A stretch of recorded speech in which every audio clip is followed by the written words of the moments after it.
Welcome back to the clinic. Thank you so much So good to see for you. having me. I'm so excited for this conversation and just like delve into Get into it. Yeah, so thank you. All right. Ladies, we are back and it's our final episode of our sort of, I suppose it's an aesthetic series. Yes, that's right. And so we've covered face, we've covered our hair, we've covered body.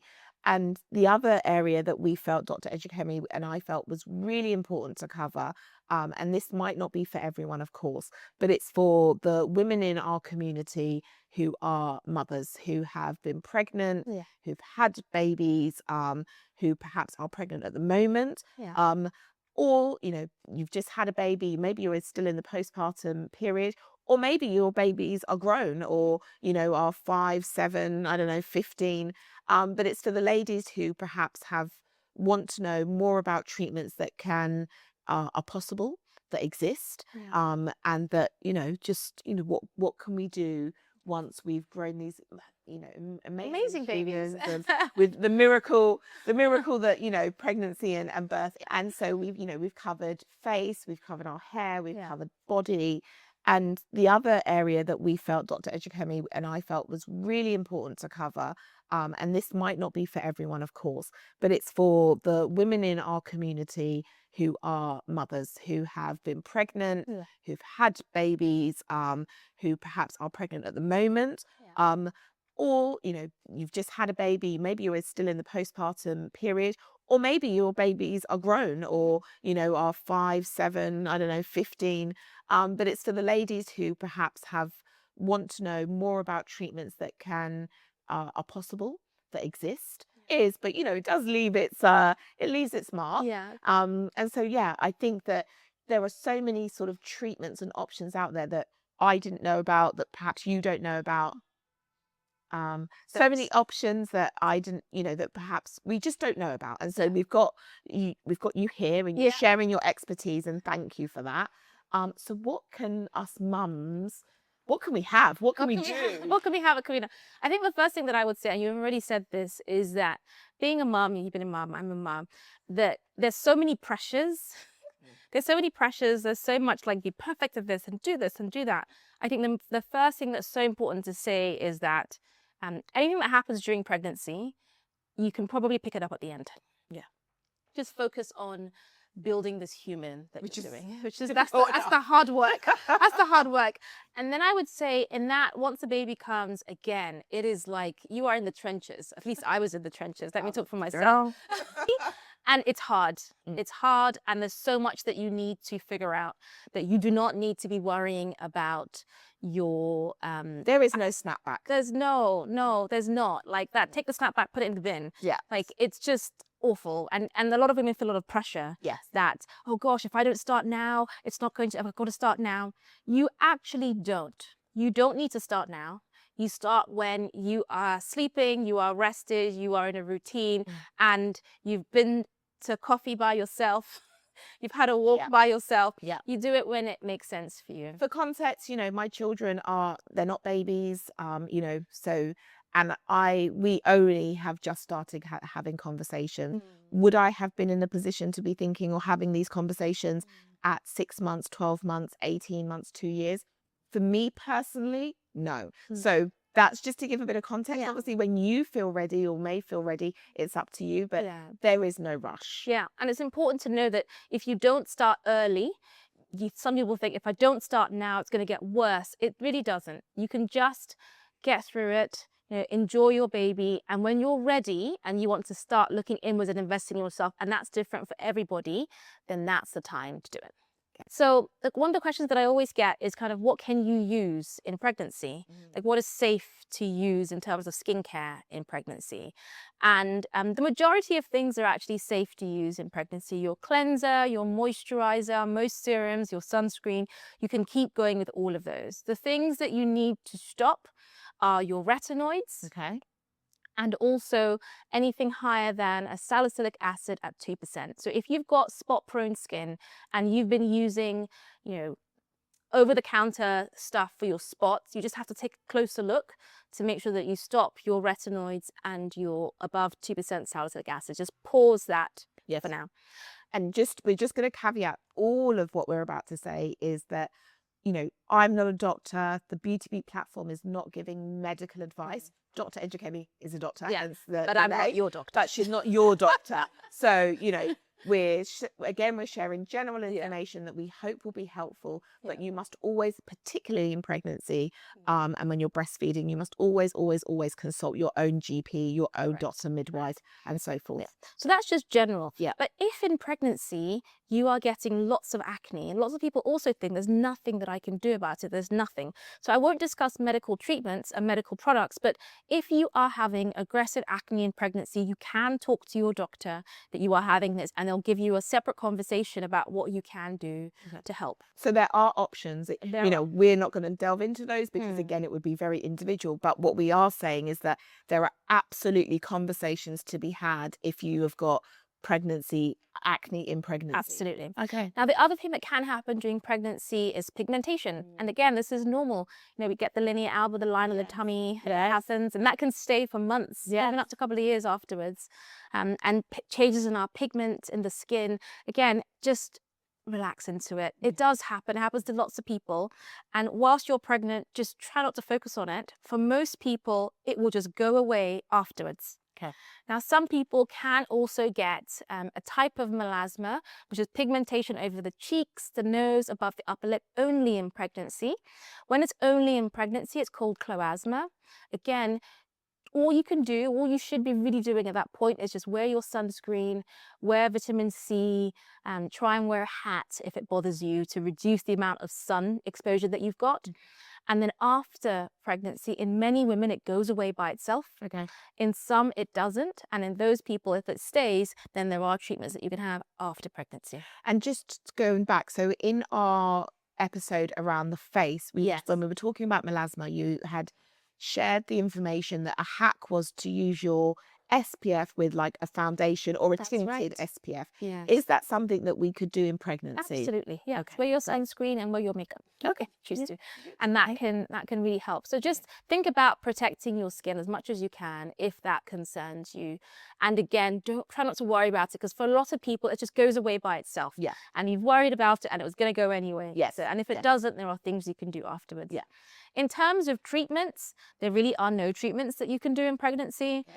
Some places may offer a facial. That's absolutely fine. Make sure you have a pregnancy facial. These are lovely. And a pregnancy massage. Wonderful. Gosh, pregnancy massages. Yeah, these are things that you can do. But in terms of injectables or anything, just forget about all of those. They're not safe to be done in pregnancy. There's no good evidence around it. So just leave them or anything like that until afterwards. And is it worth asking, doctor, that if you have, you've been living your life, you've had injectables, perhaps you've got filler and those sorts of things, and then you become pregnant, is that okay? Absolutely fine. Okay, so that's absolutely good to know. fine. Yes. Just don't get them whilst you're pregnant. Of course. If you've had them before, do not worry, and then you can continue them afterwards. Okay, great. That's good. Now, after pregnancy, once the baby comes, again, focus on what is going to bring you joy and help you in your environment. So try and get as much sleep as you can.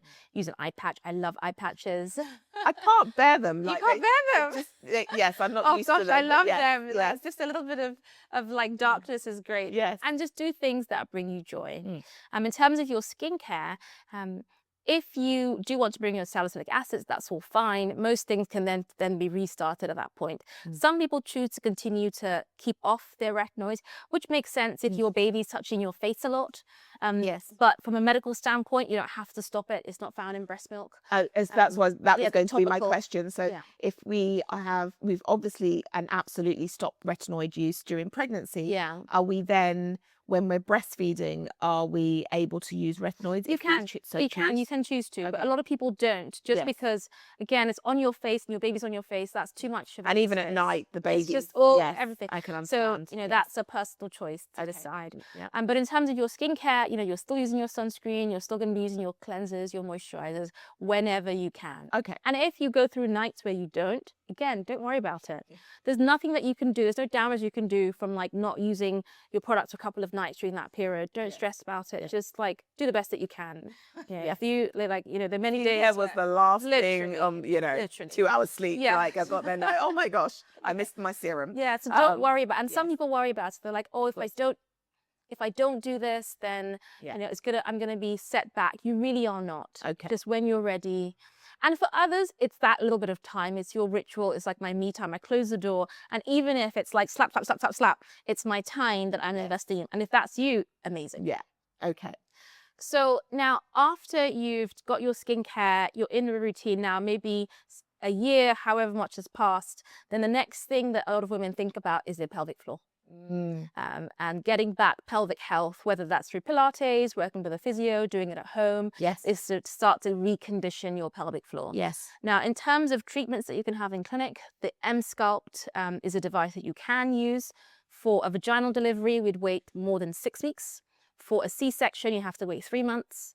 And if you have a coil, it's also fine if you have the Mirena, but if you have a copper coil, you can't have it. Okay, yes. So post-pregnancy, after you've delivered, there is the M-Cellar chair that some people choose to have to help recondition the pelvic floor. And so this is the chair, the magic chair, I call it, the magic chair that you talked about in the body segment. Absolutely. That just strengthens and restores within reason the pelvic floor. Okay. Now this, you have to have clearance from your gynecologist first. So if you've had a normal vaginal delivery, usually it's after 6 weeks that you consider this. Okay. And if you've had a C-section, you have to wait 3 months before you consider this. Right. During the consultation, there are some people that can't have it, and we discuss that in the consultation. Okay. And otherwise, this can form part of your pelvic floor journey. Whether you're having Pilates, seeing a PT, doing exercises at home, this can sit alongside it. And so for those of the ladies that may be watching that haven't seen our episode on the body,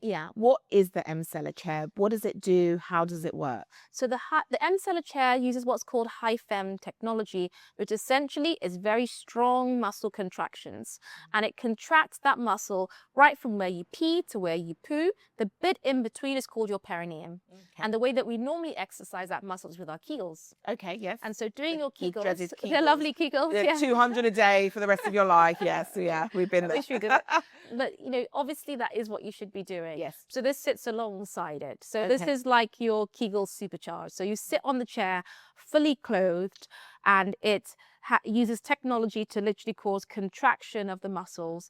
Both the ones that you can move yourself and the ones that are a little bit higher that you can't quite move yourself. Okay, and so it's working both muscles. So the muscles that you can move, like just by doing a Kegel, and then it's also, the chair is also working and strengthening muscles that we couldn't access even if we wanted to. Yeah. And so it helps strengthen those. So really helpful for things like a little bit of incontinence. So if you jump, sneeze, and you have a little bit of a leak, if you're worried about, finding the nearest saloo, and also like grade 1 prolapse, which can happen after delivery. So it's really helpful. It doesn't replace anything that you may do with your doctor. And this is definitely one that if you've just had a baby, push it down the road a little bit. But it's something that can help alongside everything else you're doing. Okay, so it's a you sit on it. It's a chair. It works through high fem technology, and it's like doing 1,000 Kegels. Not just 1,000, thousands and thousands. Yes, thousands and thousands. So you do 2 treatments a week over 6 weeks. Yes. And once you've completed that is tens of thousands of Kegels that you've done. And it really That's why I call it the magic chair, ladies.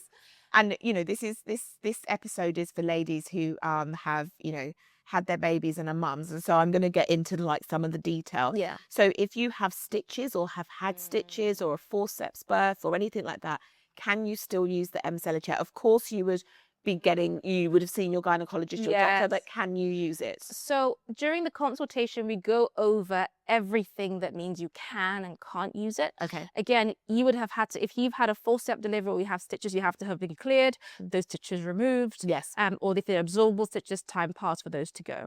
So if there's any metal in the pelvis for any reason, such as a copper coil or maybe metal in the hips or anything, you can't have it if you have metal in the pelvis. And there's some people who can't have it because of their medical condition is such that they shouldn't be having it. Understood. But as long as you are generally healthy, then the majority of people can have it. Wow. I mean, a magic chair that just basically fixes your pelvic floor. Well, helps. It's me getting carried away, like.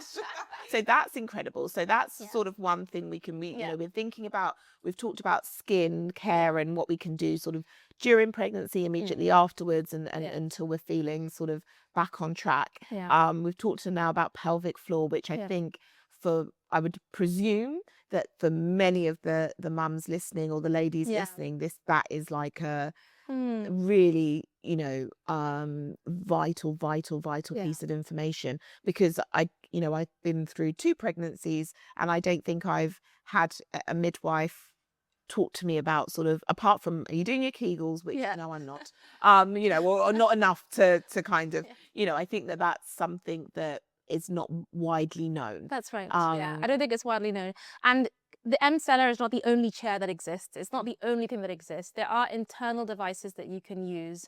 But after a baby, I'm not sure that many of us fancy any more internal sort of There are other options. This is the one that I've chosen because it made sense for me and my practice and the patients. And to be frank, I just did not want any more instrumentation. I think women are done with instrumentation.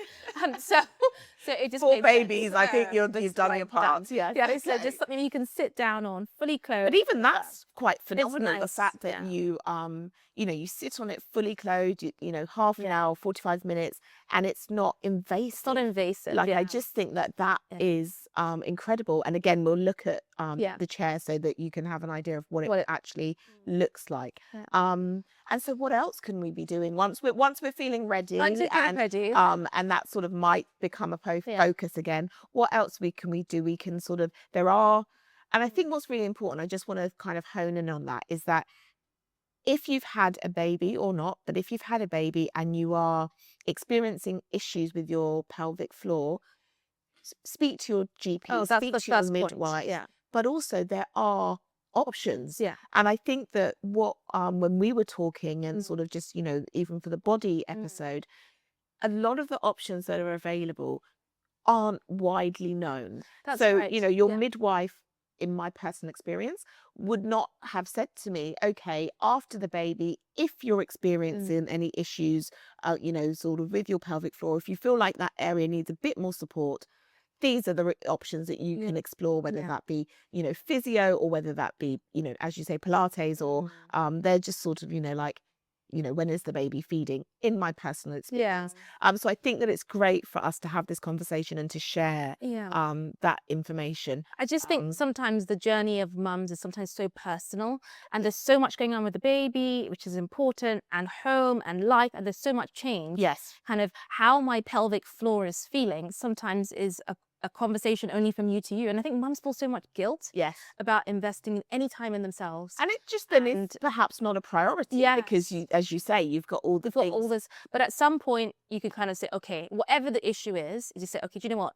Actually, these are my issues, and I'm going to now start investing with them, whether that's pelvic floor, whether that's nutrition, whether that's hair loss, which is something that can creep into a lot of women's experience post-birth. And sometimes, you grow all this hair when you're pregnant. The hair just grows and flows, and it's like grow during pregnancy. Oh my goodness! And I'm so glad you mentioned that. So we kind of have confirmed that there are options available to help with pelvic floor. But hair. So as you just said, I had the most hair I've ever had in all of my life, and then just the front sort of all of it sort of changed, but the front was gone, like it was bald. There was no hair. And so obviously I came to see you, and so I've been very open about that journey already. So, but what can ladies do if they are experiencing hair loss after pregnancy that is perhaps not coming back? Because I think it's important, again, personal experience. With my first baby, I experienced sort of the kind of thinning of the hairline, but then by the time that baby was a year, it was back. Second pregnancy, totally different. Totally different. It just was not coming Yeah. back. And so hence why I saw you. Yeah. But, you know, so whatever, everyone will have a different experience. But Yeah. wherever that lands possibly for a mum, what can be done? Yeah, and it's interesting that you said that even between the same person, different pregnancies can be different and different stages of your life. But having some form of hair fall after pregnancy is within the realms of what's considered normal. Yes. But when it's extreme, so telogen effluvium, when your hair it's just like all the hair falls down, if that happens, again, you need to see your doctor, because he needs to kind of look at generally what's your health looking like. Are you taking your vitamins? Are you just really stressed and really tired? And your body is just like, give me a break. Yes. And then there are things you can do there. So now, once you've kind of eliminated some medical conditions from going on, and you're trying as much as you can to get sleep, as much as you can to take your vitamins, things that you can do to encourage hair growth in the hairline, if you have a bit of telogen effluvium or a bit of traction alopecia, is things like the minoxidil that we talked about. Yes. Again, after delivery, after you've finished breastfeeding, Yes, you do that afterwards. Yes. But also in-clinic treatments like microneedling, PRP. There are lots of things, and we did a whole section on that. Some of the treatments that Dr. Ejikeme has just mentioned, you can get sort of a deeper understanding of those in that episode, which will be somewhere down below. Yes, but this is after pregnancy, Yes. after breastfeeding. Yes. In that breastfeeding, some women do lose hair when they're breastfeeding. At that point, again, after you've seen your GP, it's really about nutritional support, taking again a multivitamin, trying to get sleep, trying to reduce stress, trying to do all these different things that we all aspire to. But it is just a period of time, and then things tend to get better afterwards. But the good thing to know, I think the hopeful thing to know, is that if you are experiencing prolonged hair loss, there are options. Definitely speak to your GP, and then speak to doctor. Or I think what I found helpful is to know that there were possible solutions and that there were options, and I think that's kind of key. That's key. So that's hair, and so then again, way down the line, when we start thinking about post-pregnancy and our bodies, what things might, if we feel that we want to explore, what kind of things exist. So there's so much that exists, and having had a post-pregnancy body and seeing all these like bounce back, just still makes me rage. Put it in the bin. I put it in the bin. Yeah. So it takes time. Yes. It's important to know that it takes time, and also a lot of the changes in the body with time naturally improve. So for example, you've grown a baby, and a lot of people are surprised what it looks like after. I was surprised. I was, yes. Afterwards, you still look like you're pregnant. And so you still look like you're pregnant. Yes. But actually, with time and doing nothing, the body does generally come back. Because all your organs have moved and like found new places and homes, so they've got to go back. Yes. So there's a lot of change that naturally happens. Yes. And once your body has gotten to a point that is static and it's not changing, and then the next thing is physio and exercise and improved nutrition, but there are also devices that kind of address the pockets that can be left behind. So for example, if you've had a C-section, some people are worried about the transition between their scar and they've tried diet, they've tried exercise, and they're just not getting that change. Yes. And they don't want to have surgery. So for that kind of the shelf that's left behind, and even if you haven't had a C-section, sometimes you still have that, is to do a treatment like HIFU. There's HIFU for skin tightening. Yes. There is RF needling for skin tightening. So if you're a lady who has had a baby, and there's sort of excess loose skin that they don't feel comfortable with, it's not about what anyone else thinks or, being in a bikini, not at all. But if it's something that you're not feeling comfortable about, there are these technologies that help with skin tightening. That's right. The technologies that help with skin tightening, there's some that help with dissolving a small pocket of fat if it's a stubborn area that won't move, and there are areas that help with muscle strengthening. Okay. And having consultation that whichever one or multiple of those conditions or areas concern you, then you'll together design something that makes sense for you to help address the area that concerns you. I keep saying this because I just want, especially in this pregnancy episode, these are not things that you have to do. And you've grown a human, which I think in itself is miraculous. So if there's evidence of that process, of that beautiful blessing, I think it's I think that's wonderful. But if you are feeling like, you know, there is something around your C-section scar that you just don't like, that you just cannot years later it's still not sitting right with you, then there are options. Yeah. But let me be clear, up and down, back to front, that, you know, how you look and what you've done is incredible. Amazing. Yeah. Yeah. It's enough. It's enough. It's enough. Again, we're having this conversation because if you're at home and it's bothering you, if you are feeling that it's playing on your mind and that you just, you know, you want to do something about it, then this content will hopefully give you the foundations of where to go. Yeah. But don't think that you need to, because, you know, you don't. You don't. But that's good to know that for skin tightening, there are options if, Yeah. you know, that you do want to just kind of tighten that up. Mm. And, you know, so if you've got that sort of, you know, pocket there that is not budging, either post C-section or post baby or whatever it is, and, you know, you're some time down the line, Yeah. what can be done around, you know, that sort of stubborn bit of fat that often plagues a lot of us? So fat freezing, Mm-hmm. or using heat, such as the M-Sculpt Neo. Yes, yeah. These are two technologies that are excellent. We also have a device. They're safe? And they're safe. Yes. Yes, they're safe. We also have a device called the EndoLift, which is a laser that is non-invasive. It's one we haven't talked about before. Actually, and it's one that can be really good for a very stubborn pocket of fat.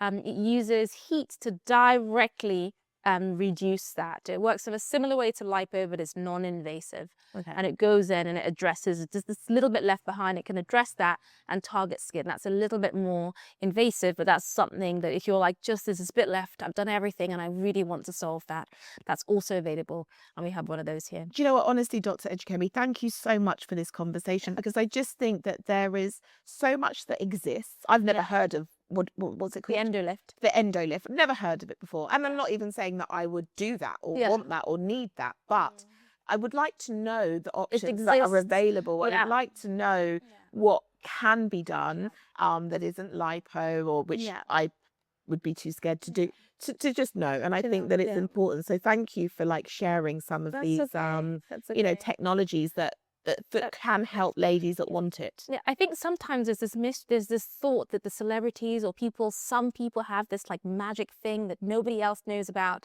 And I think it's nice to demystify that actually these are available. Yeah. There are lots of different treatments. You may choose to have them, you may not choose to have them, but at least knowing they exist may mean you say, okay, I'll want to do that. I don't want that.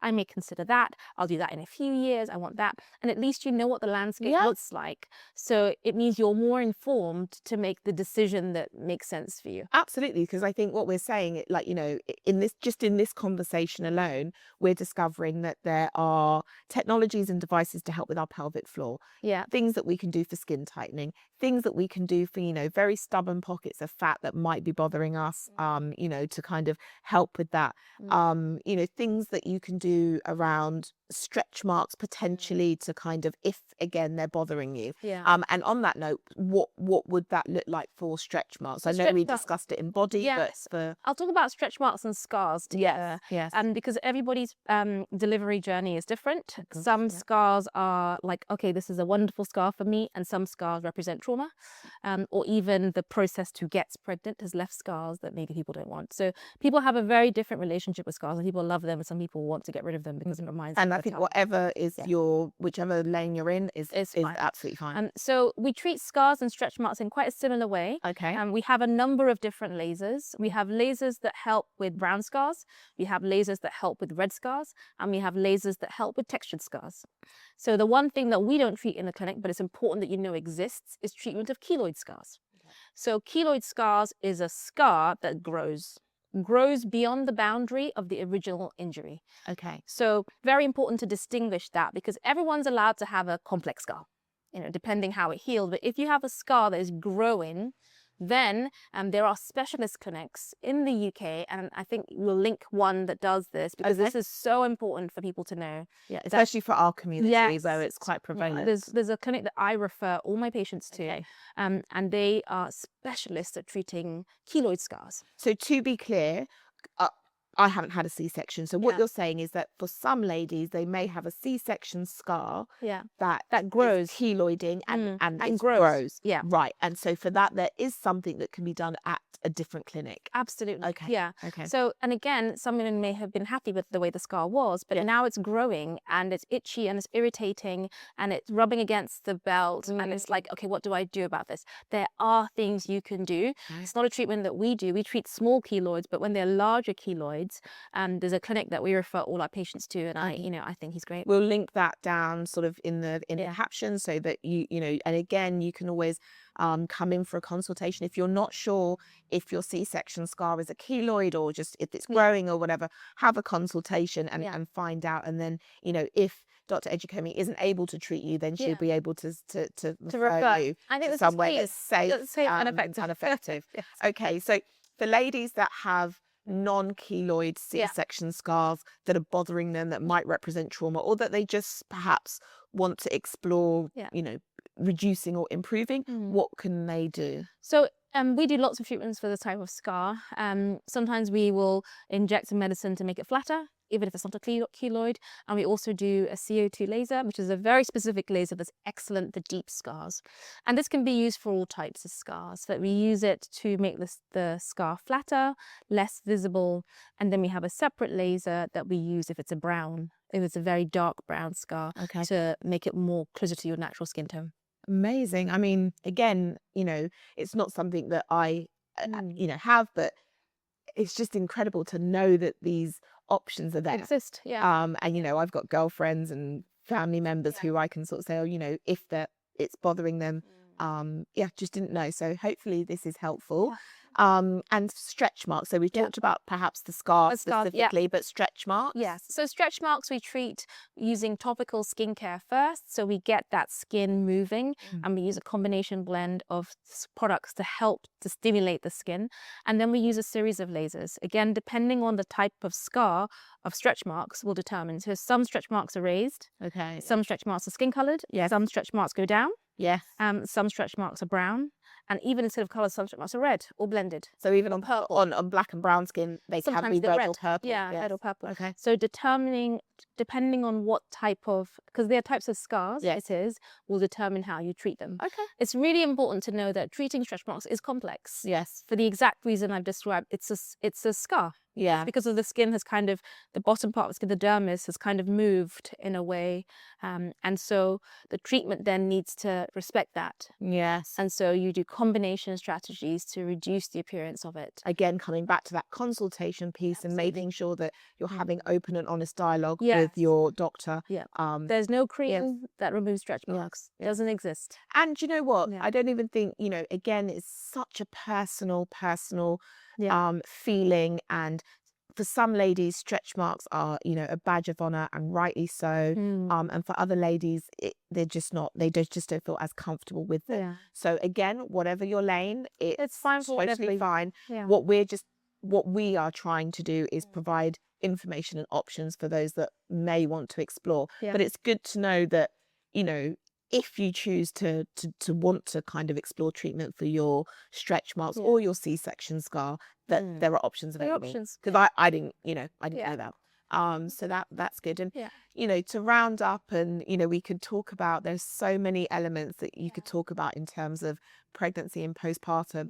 But is there any other sort of treatment or technology that you think our community should absolutely know about in terms of, I know that there's so many, but just I think the most important thing is, if you have a concern, you don't have to sit on it. Yes. We've spoken a lot how it's your choice. It's your choice not to have treatments, and it's your choice to have treatment. But if there's something that concerns you and you're worried about it, it's amazing how many times a consultation I'll be chatting to someone about, I never knew that even existed. Yes. Yeah. Or they'll come for one concern, and I'll say, okay, here are all the things that we do. Do any of these concern you? Because if it's not my job to tell you what concerns you, you tell me. And someone will say, actually, I wasn't even going to ask about that, because I just thought I had to live with it. And hearing that sometimes makes me feel really sad, because I'm like, you've just been carrying this thing that you thought nobody could ever help you with, or maybe you've been told to forget about it. Yeah. And that's your personal issue. And, I've had issues in terms of my skin when I was, much younger, and remembering how dismissive some people can be about something that concerns you And so that bothers deeply. you. And, it's always, you always have this, It's you just can't even that. see it, or Yeah. no one notices it. It's all in your head. Exactly. And actually, well, yes, it's my head, and it isn't, so it's, So I think if there's something that concerns you and it's something that's worrying you over time, do feel free to talk about it, to ask questions, and go somewhere that you can have an open conversation. The answer may be, okay, there isn't a treatment that meets it. Yeah. But what if the answer is actually, yes, there is a safe and effective treatment that can You don't know until help you ask. relieve that thing that is just bothering you personally. So I think that's where my job and doctors, come in, where we can say, okay, here's what's available. Here's what's available. Here's what's safe and effective for you. Yes. And you now have the choice and the information to do with that what you will. Well, I mean, gosh, we had to kind of make sure that this aesthetics series, our sort of first time we've ever done anything like this, was, digestible. But I could have honestly spoken to you for days, hours. So thank you so much for your time, Dr. Ejikeme. Pleasure. And I hope that, anyone watching this at home has found the content that we produced helpful. I'll say again, this has not been an advert. I'm not here at the Adonia Medical Clinic to sort of promote any treatments. It was just a conversation that I felt needed to be had in terms of like trying to share some information, trying to share what's out there. And I think what's come from, I think that my main takeaway is that whatever may or may not be bothering us, seek help, whether that be with your GP, whether that be with Dr. Ejikeme, whether that be with another doctor or a different clinic. Is that I think what surprised me most about our conversations today and across the whole sort of last few weeks and months is that there are so many technologies and treatments that, as someone who is deep into the beauty industry, I didn't know about. Yeah. And so I feel like if I didn't know, then maybe many of you don't know. And so I think that, hopefully you've been able to take away some information from this. And even if we haven't covered a topic that is really specific and sort of personal to you, it's given you the motivation to have a conversation, to seek help, to seek advice. And let us know if you want us to come back. Genuinely. So this is the M-Seller chair. And this is what ladies sort of, if we've, had the babies and we're sort of away after birth and we're sort of still experiencing kind of, pelvic floor issues. This helps us. Absolutely. So 6 weeks after a normal vaginal delivery, 3 months after a C-section, you could consider a treatment like this. And again, it is non-invasive. Sit down on it, fully clothed. So it's on right now. So you're going to come and have a seat. I can't get over how pretty it is. It just looks like it's just a normal chair, as I was saying. It doesn't look like something that's going to do thousands and thousands of Kegels, because that, in my mind, was something kind of scary. A contraption. No. And that was one of the beauties of this, is that it's non-invasive. You can sit down, you're fully clothed. You can come in with leggings or tracksuit bottoms. And you just sit down, 45 minutes, you have the treatment. And it's, how do you feel? It was really it's comfortable. And we work your way up. Right now it's on 3%. All the way up to 100%. Depending on where you're at. Depending where you're at. And you can work up through the different sessions to get to where it's comfortable for you. And just one thing to note, so for mums that are coming in to have this, probably at a time when they're not with baby. Absolutely. So come by yourself. Not with baby, not on your period. Okay. So it's comfortable for you. Excellent. Thank you.